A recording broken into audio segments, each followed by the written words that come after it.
Når vi gør daglig rengøring på La Brillante, så går vi op og trykker på dråben, og siger, at vi gerne vil lave den daglige rengøring, som er mælken, og der vælger man, at vi gør det med tabletterne. Så beder den os faktisk om at sige, eller den beder os om at gøre, hvad vi skal gøre, hvor den siger, at vi skal putte en tablet i den her, og en beholder herunder. Tabletten er nede i. Tager mælken ud, og sætter vores rengøringsbeholder i.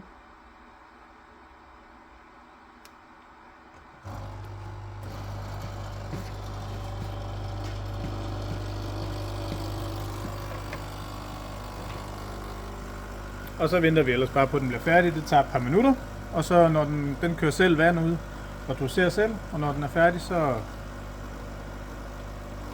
er vi klar til næste gang.